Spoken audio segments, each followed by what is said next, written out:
Life in my small hometown was as straightforward as it gets. My parents, John and Mary, were the rock-solid types, not much for fancy words or big dreams, but when it came to love and education for me and my brother Mike, they were all in. I guess you could say I had a pretty normal life, working as an insurance agent. It wasn't exactly thrilling, but it paid the bills. Then, along came Alex. He was different from the guys around town. He had this way of seeing the world that just pulled you in. We hit it off immediately, and before I knew it, we were planning a wedding.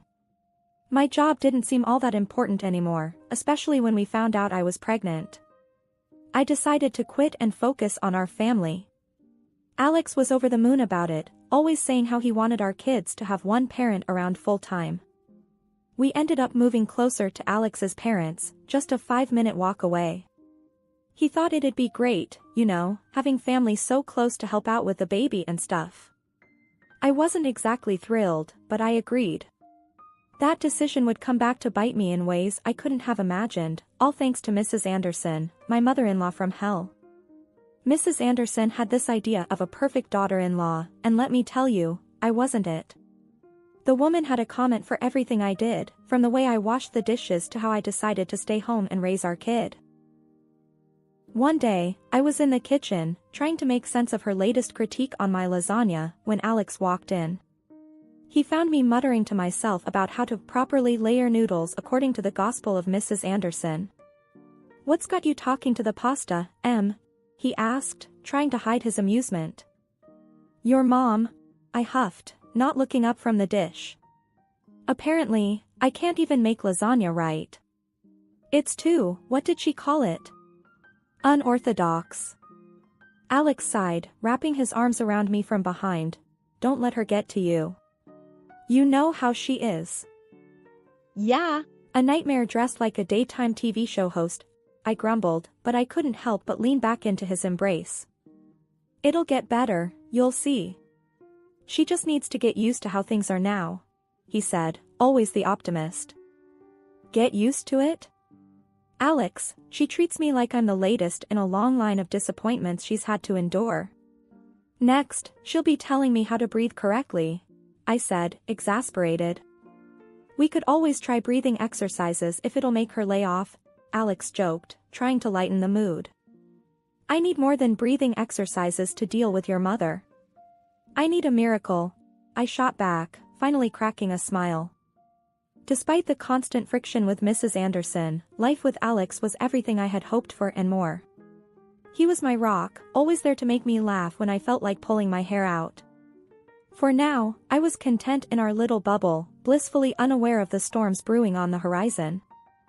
It wasn't long before her helpful visits became my daily dread.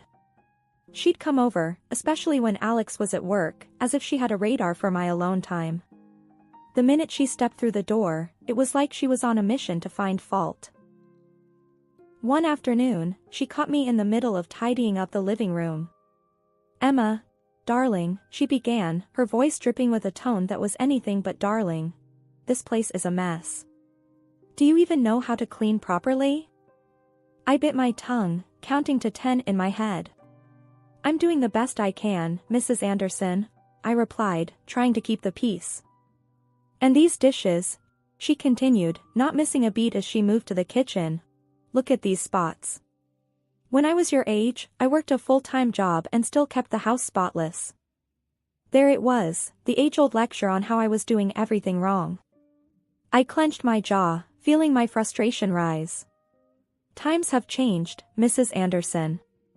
I do work, taking care of your grandson and this home. That's no excuse for living off my son and wasting his money," she snapped back, her words like venom. I had heard enough. "Look, I appreciate your concern, but I'm not idling. Alex and I agreed on this arrangement. It's our decision, not just mine."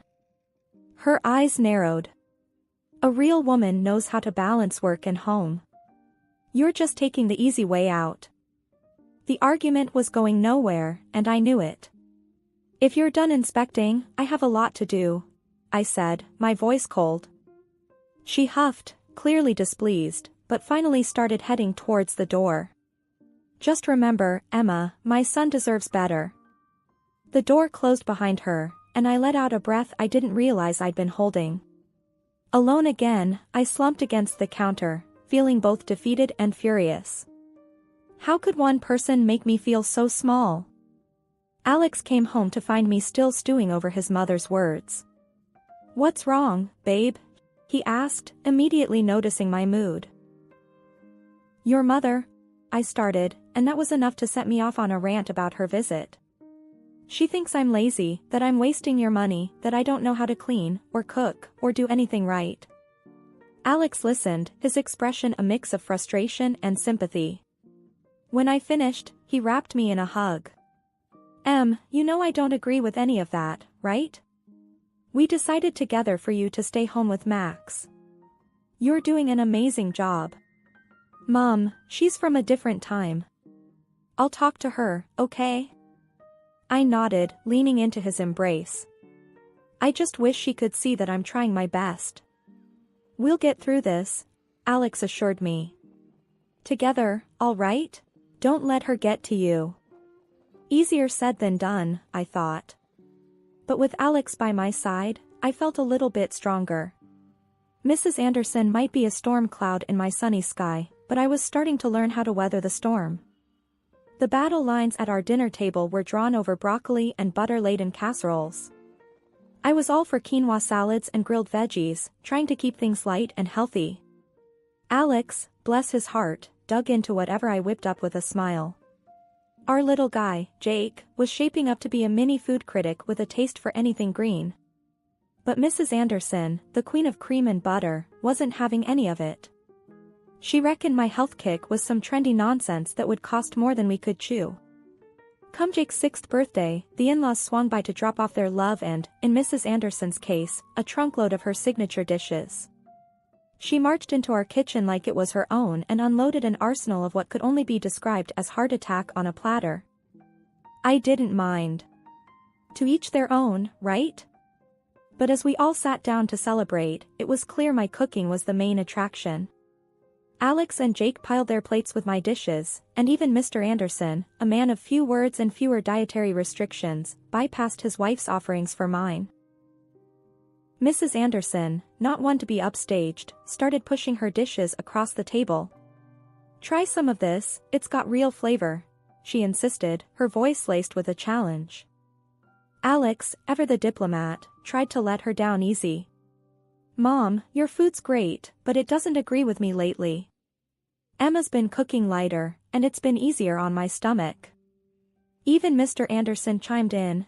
"I get enough of these heavy meals at home. It's nice to have something different." You could see the storm brewing in Mrs. Anderson's eyes. She was about as pleased as a cat in a bath. Without another word, she stood up, her cheeks a shade of tomato, and made some excuse about forgetting something in the oven at home. She was out the door before dessert, leaving a cloud of tension in her wake. After the door clicked shut, Alex let out a low whistle. "Well, that went smoothly," he said, sarcasm thick in his voice. We all shared a laugh, but I couldn't shake the feeling that this was far from over. Mrs. Anderson had a way of holding grudges like they were prized possessions. As the evening wound down, and we said Goodbye to the last of the guests, I caught Alex watching me with a look that was half admiration, half concern. "You okay?" he asked, wrapping an arm around my shoulders. I leaned into him, the chaos of the day melting away. "Yeah, I'm good. Your mom might be a hurricane, but I've got my storm shelter right here." He chuckled, kissing the top of my head. "That's my girl. Just remember, we're in this together. Team us against the world." Yeah, "Team us," I echoed, feeling a surge of confidence. Mrs. Anderson might think she could rain on our parade, but together, Alex and I were a force to be reckoned with.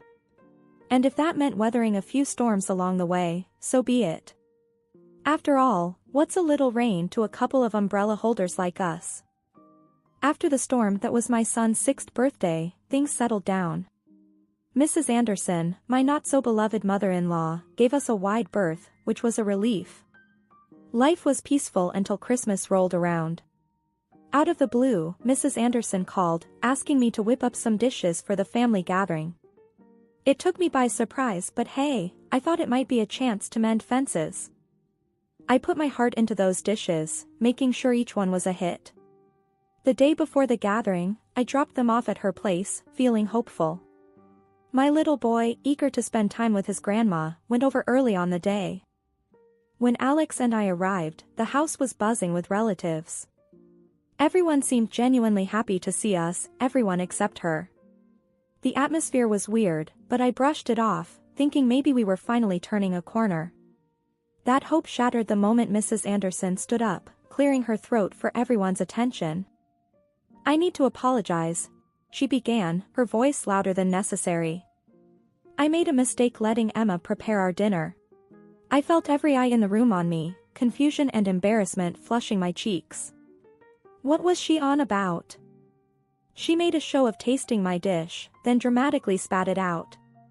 "See? Inedible," she announced, urging others to try and see for themselves.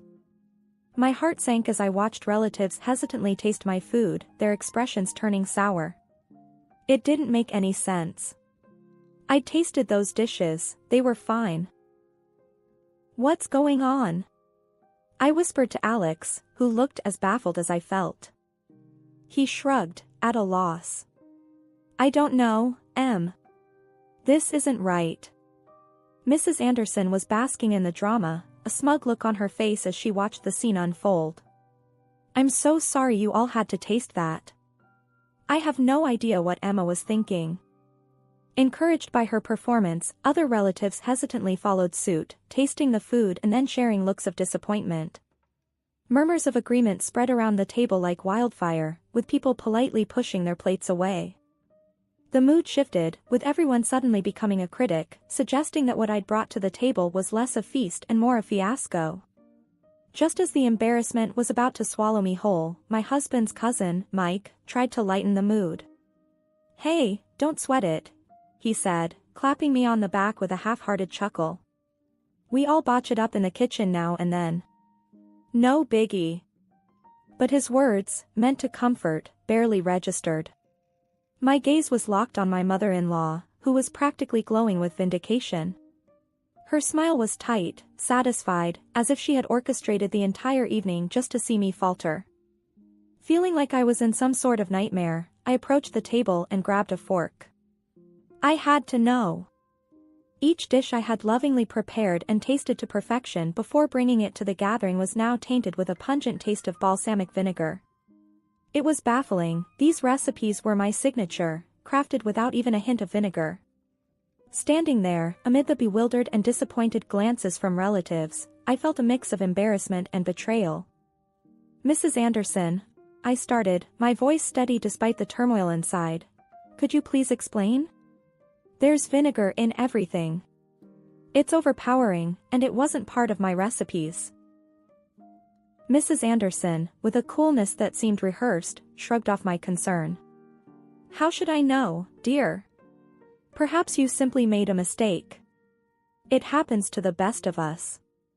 But before I could press further, a voice, clear and innocent, cut through the tension. "Mommy! I know what happened to the food." It was my son, Danny, barely 6 years old, charging into the room with a bright bottle of balsamic vinegar clutched in his little hands. The room went silent, all eyes on him. "Danny, sweetheart, what are you talking about?" I asked, kneeling to his level. "I saw Grandma," he exclaimed, nearly out of breath from his excitement. "She put this in all your food when you were outside." A collective gasp filled the room. Mrs. Anderson's face turned a shade paler, her composure slipping. "That's absurd," she sputtered. "Why would I do such a thing?" "Danny, can you show me exactly what you saw Grandma do?" I asked, trying to keep my voice calm despite the storm of emotions raging inside me.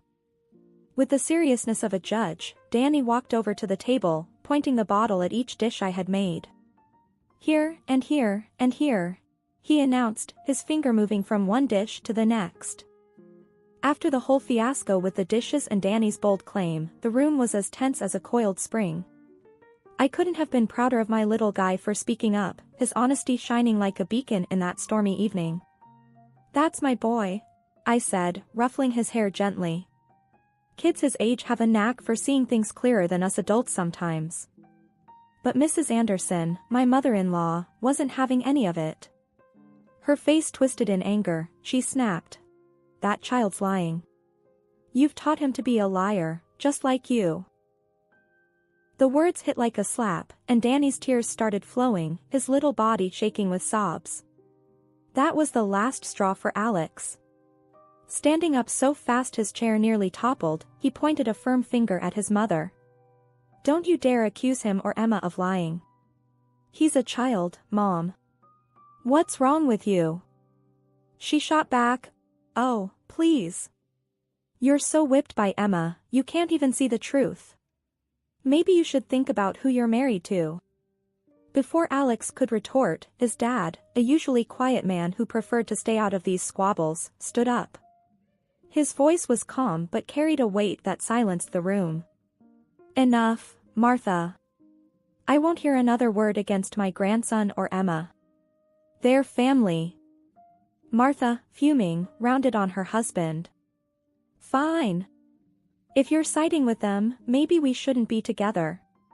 How about that?" To everyone's shock, he simply nodded. "Maybe you're right.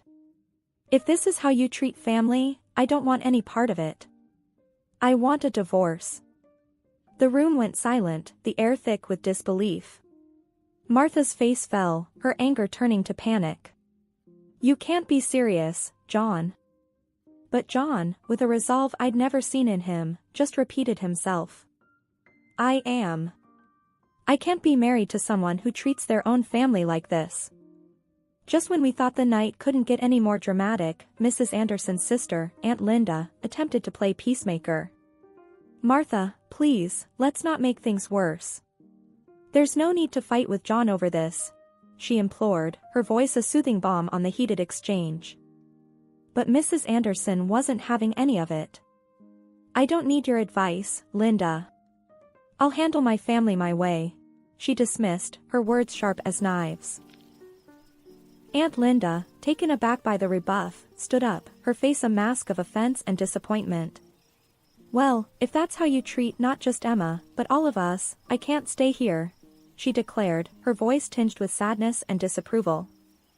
Her words were like a signal, and one by one, the other guests began to gather their things, their movements heavy with the weight of the evening's events. The atmosphere was charged with a mix of solidarity for what was right and disbelief at how quickly things had unraveled. The aftermath of the disastrous dinner at Mrs. Anderson's was like the calm after a storm. The guests had fled, leaving a palpable tension hanging in the air. Mr. Anderson, usually a man of few words and even fewer confrontations, turned to his wife with a look that was equal parts disappointment and determination. "Martha, this is the last straw," he said, his voice steady but laced with an undeniable weariness. "Your selfishness, your intolerance. I've had enough. I'm done putting up with it. I'm leaving this house tonight." The words seemed to hit Mrs. Anderson like a physical blow. For once, she was speechless, her usual retorts and defenses failing her. She reached out, as if trying to physically pull her husband back, but Mr. Anderson was resolute. He then turned to us, Alex and me, with a proposition that took us by surprise. "Let's not let this ruin our Christmas. Why don't we continue the celebration at your place?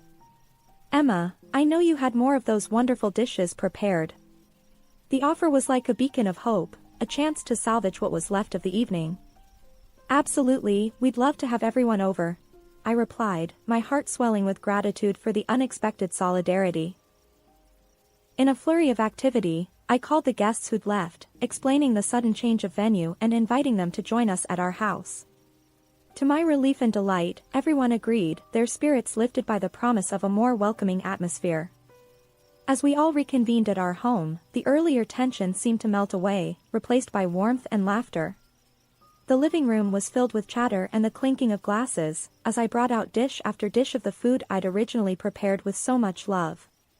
The compliments flowed as freely as the wine, and I couldn't help but feel a sense of pride and vindication.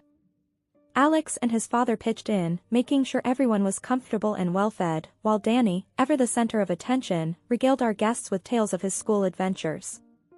It was, against all odds, turning into a wonderful Christmas. As the evening drew to a close, and our guests started to leave, each one made a point to thank us for the lovely time, their earlier discomfort forgotten. Mr. Anderson stayed behind, helping us clean up, his earlier resolve softened by the evening's successes but still determined to follow through with his decision. Mrs. Anderson, meanwhile, spent the night alone, a consequence of her actions and choices. It was a somber reminder that the spirit of Christmas, of family and togetherness, couldn't be forced but had to be nurtured with kindness and understanding. That Christmas, while it started with division and discord, ended with unity and joy. It was a testament to the strength of family, not just the one we're born into but the one we choose and build through our actions and compassion.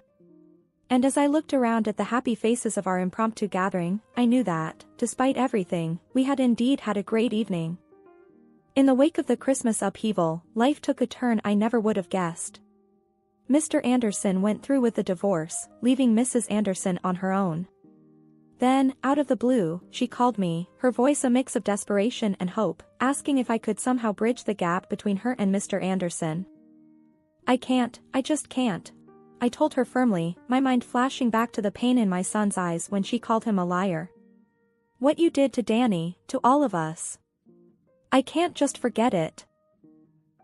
So, there she was, moving out of the house she'd lived in for years, into a rented apartment that was a far cry from the comfort she was accustomed to. Her savings were thin, and the allowance from Mr. Anderson barely covered the essentials. Last I heard, she'd started working part-time at a local store, a reality she never imagined for herself. One evening, while Alex and I were clearing up after dinner, I brought it up. Can you believe she's working at the store now? I mused, not sure how to feel about it. Alex leaned against the counter, drying a plate. Yeah, I heard. Hard to believe, right? But, honestly, it feels like karma in a way. Her actions, everything that led to this. It's like she's finally facing the consequences. I nodded, the sponge in my hand pausing on a stubborn spot. I do feel bad, on some level. But then I remember Danny's face that night, and my sympathy just fades. Yeah, Alex sighed, setting the plate aside. It's a tough situation all around. But she did bring it on herself. All those years of bitter comments and manipulative behavior. It's sad, but maybe this will be a wake-up call for her. We shared a quiet moment, the complexity of family ties weighing heavily between us. Do you think she'll change? I asked, genuinely curious about his take. Alex shrugged, a hint of sadness in his eyes. I hope so, for her sake. But people only change if they want to, not because we want them to. All we can do is move forward and make sure our little family stays strong, surrounded by love and respect. His words, simple yet profound, resonated with me. The saga with Mrs. Anderson was a stark reminder of how fragile relationships could be, and the importance of nurturing them with kindness and honesty. As we finished up in the kitchen and settled down for the evening, I felt a sense of peace. Despite the trials, our family had emerged stronger, more united. The future was uncertain, but as long as we had each other, we could face whatever came our way with grace and resilience.